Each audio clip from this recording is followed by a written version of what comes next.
Welcome back. Okay, so as you can see, drew a few more hot air balloons and I've got my gel crayons out. So we are going to experiment. Again, I tend to work in reverse. I don't know why, I always have. I like to do my main, because I don't really know from one time to the next what I want to do first. So I tend to work more in reverse. I don't know. I may see a lot of people do their backgrounds. Like I have the main background, right? My greens, which is fine.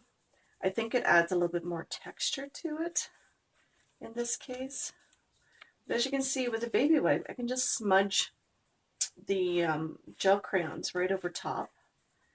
It acts like a watercolor. But if you can see, because the background has a texture, because of the dry brush, it just really has an interesting look to it. And I have you on my tripod because this tends to shake my desk like crazy. So it's a little bit easier and less disturbing for viewers this way. Well, I like to work in odd numbers for the most part, so I did 5 hot air balloons. Again, remember, smaller in the distance, bigger in the forefront, right? So yeah, I'm just creating my sky. I did do a little bit of like, farmer's fields or whatever. It's just a bit of a linear design. I don't know if I'm going to texture that later with some texture paste or whatever. I haven't decided yet. But the beauty here is that you can just sort of play with it and see what you come up with. I had thought about doing like a tree line or, but I don't understand at this point what the final product is going to be like. So I want to just play. And there's also a white gelato, or I say gelato, I mean gel crayons. I'm just so used to saying gelato for some weird reason, because that is what everybody is. The gelatos is the brand name. That's the one that Faber-Castell came up with, as far as I can tell. So, yeah, they're just gel crayons. They're just the cheapy ones. I wasn't sure if I was going to like it to play with, but I kind of do. So I'm adding I have a bit of whites just to lighten up my background because it is pretty dark in the back because of that green that I have on there, right?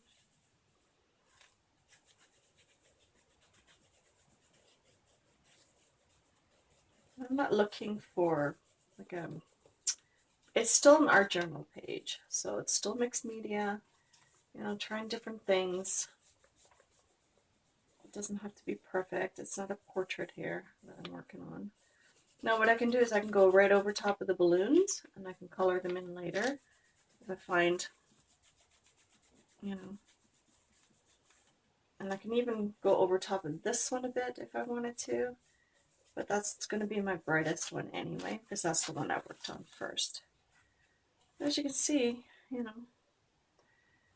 be able to see some of the scribbles more than others. Now the reverse effect is just having a stencil over top. So what I'll do is just grab this one. I can show you. It's a very simple, just taking it away just in little areas. Just, I don't know. I wanted to have a little bit of a richer texture. Even though I don't have trees in the background, I still want something to sort of mimic some kind of landscape below.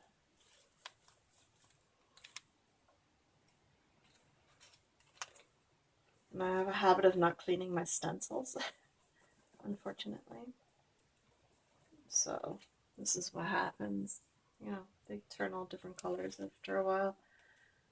It doesn't really concern me.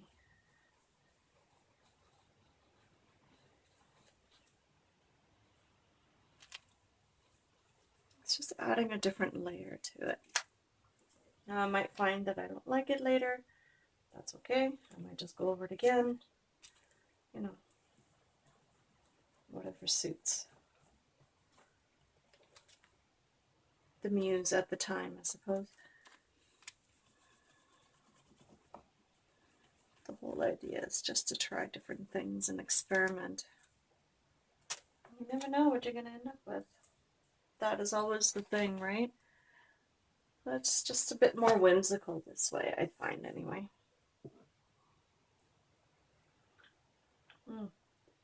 It's my third cup of coffee this morning, and I still don't feel like I'm awake. I don't know what it is.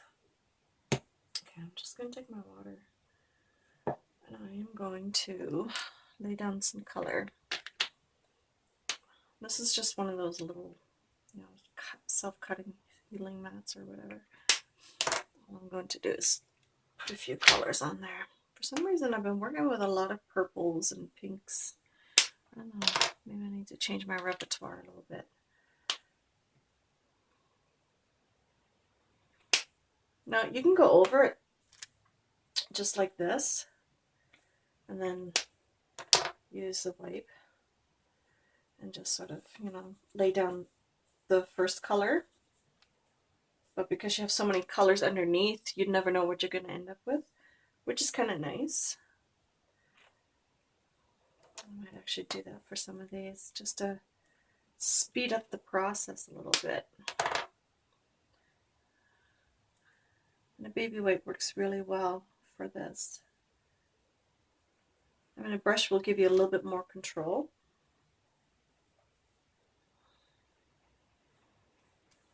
But the baby wipe works well for larger surfaces. And then you can just sort of play with color a bit. That is part of the fun. And then you can go in with your paintbrush and just lay down more color. Except for that, these gel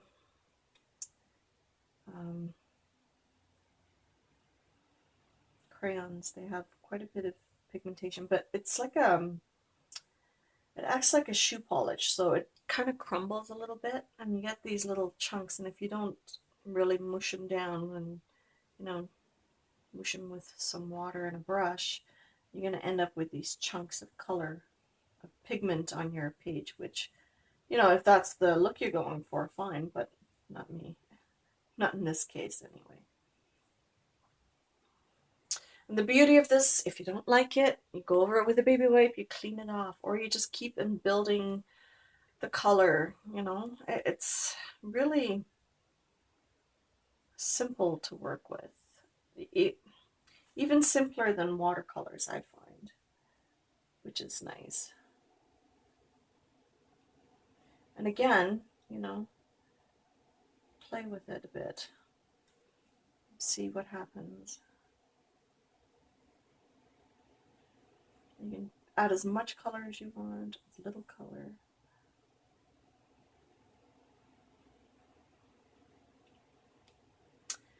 It is water soluble, obviously, so you have to be careful when you go over top of it. That is the key element here. Now I started out with yellow, but you don't see any yellow, which is okay. There's nothing wrong with that. Just play with it. See what you like. Like everything else, don't take it too seriously. You can go over top of it later with some alcohol markers. Try some different things, different finishes. You can stamp on this. Depends on what you want to do. I might stamp some trees. I only have one tree stamp, so that might be interesting. But it seems all my hot air balloons are air balloons are of a similar color family, apparently. So,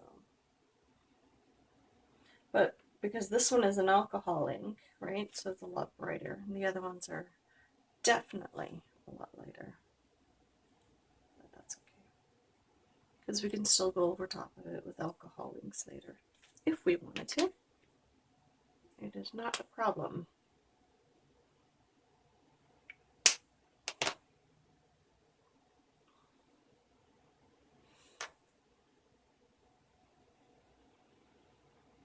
Again, you know, it's open to interpretation, just like every other art piece out there. And this is just a journal. It's just my private musings. It's not something that's to be taken too seriously. I don't think, anyway. That's the beauty of art journaling is, you know, I think of it as dreaming, more like a daydream, you know, more of what, look at how pretty the colors are if you really think about it. So,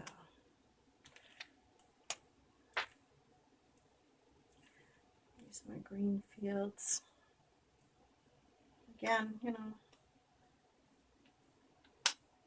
nothing too serious. Just to show that the lines are there.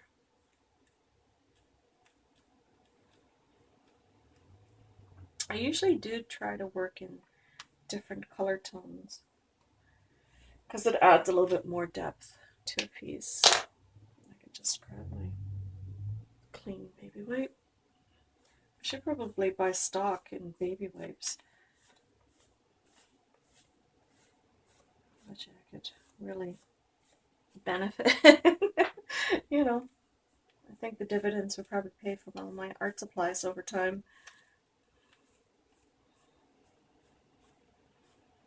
But you can see how this has a really, you know, nice effect, especially when you keep going over it.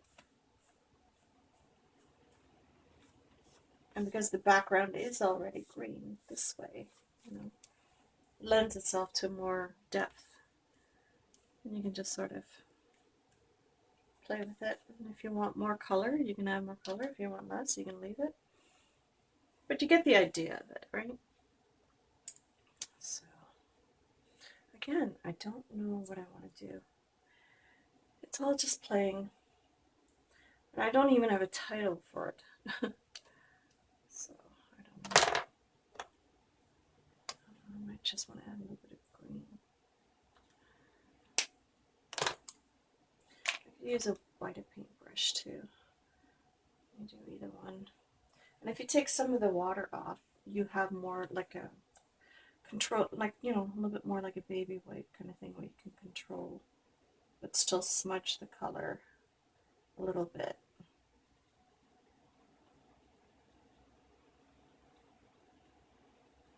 So you're not going everywhere. So it's a little bit more, like I said, controlled.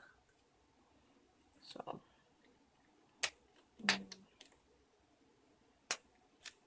Oops, see what I mean? It just tends to want to go everywhere.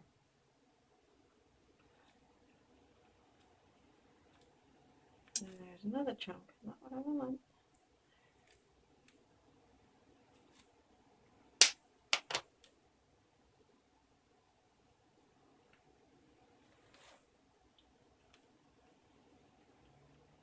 And as you can see, it layers nicely. I mean, as long as you get rid of those chunks of color. So depending on what color you have underneath, certain colors will show up a little bit more than others. The less water you use, the better, because it will make the other water go away, or the other color underneath go away if you go over it too much. So a drier brush is your best friend at this point. Let's see. I'm trying to find some bright colors. Make it pop a little bit more. See, it just really, that's the thing I don't like about this. When you want to go on, it's okay for, I don't know, quick backgrounds and stuff like that, but little chunks like that, I don't want. So that's the only annoying part. I don't know if the brand name gelatos do the same thing. I have no idea, but this stuff does. So if I were to find a flaw, that would be the one that I would probably tend to want to point out more.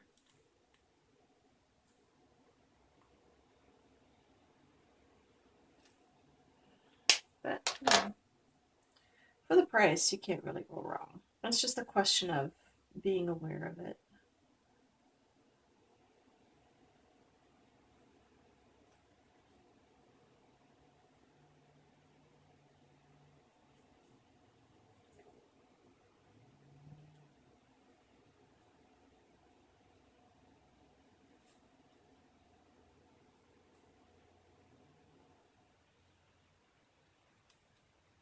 And if we want to add more detail later, we can.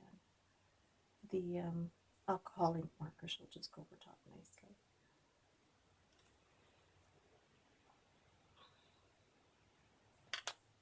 So here, it's a bit splotchy, which I don't particularly like, but we'll go over it with.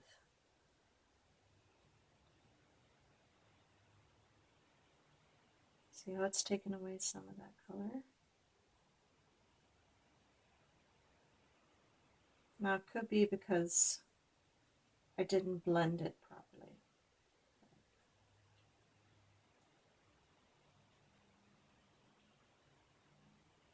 You know, experimentation.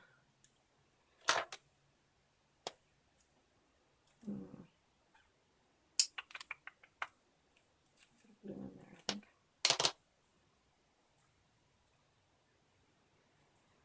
That's what I like about this. You just keep going over top of it, and then you find, oh, it's like I like the effect of it. It's almost like a watercolor effect, even though we are on paint itself.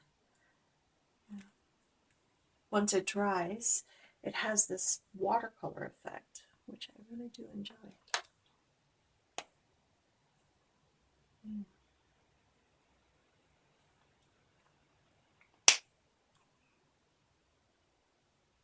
Still using my wet paintbrush, not too wet.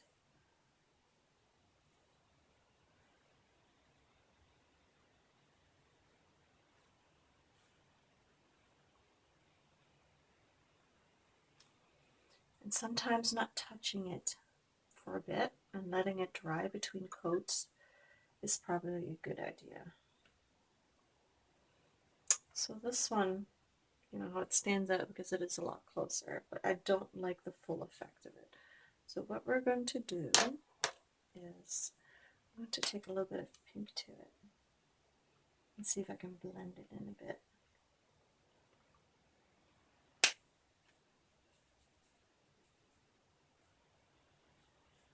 I'm hoping it doesn't have too much of a chalky finish by the end.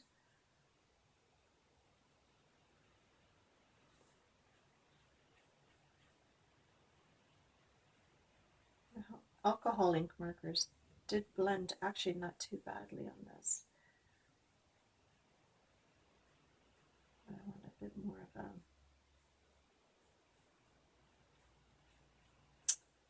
painterly look instead of like a marker look. So, but this way, you know, you can still go over top with the alcohol ink with the watercolor, which is nice. And you just play with it. If you want something a bit lighter, just, you know, put some on the desk.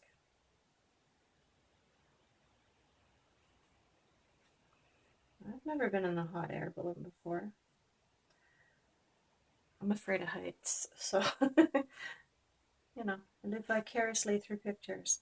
So all the pictures that I've seen, the baskets are not this close to the hot air balloon for obvious reasons, because then you wouldn't have a hot air balloon left. But, you know, in my world, this is how things work, which is okay. It's my imagination.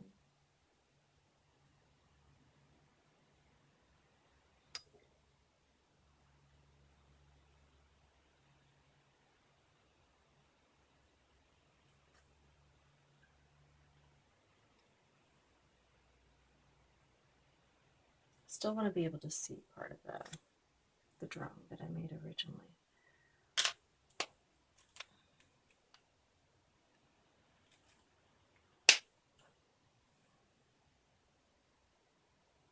And just keep going over top and just keep building up the color. It'll look like, you know, stretched material over top of an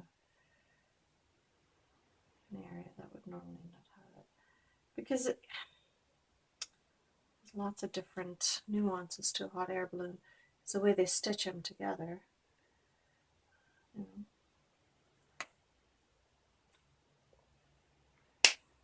If you're not happy with it, just keep building up the color.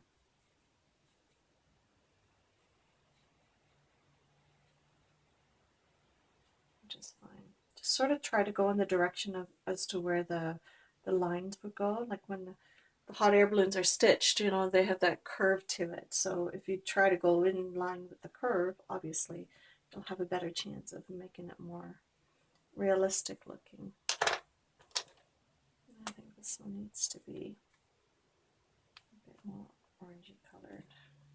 I don't know why, because we need something a little bit lighter on this side, I think.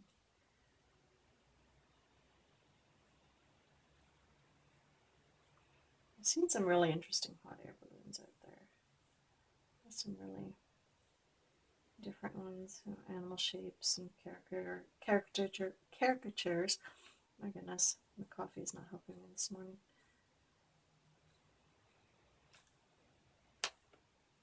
So there's lots of different ones out there, but that's the idea. Again, I'm gonna let this dry. I'll probably go back and do some stamping. Okay, I'll see you in the next video. Bye guys.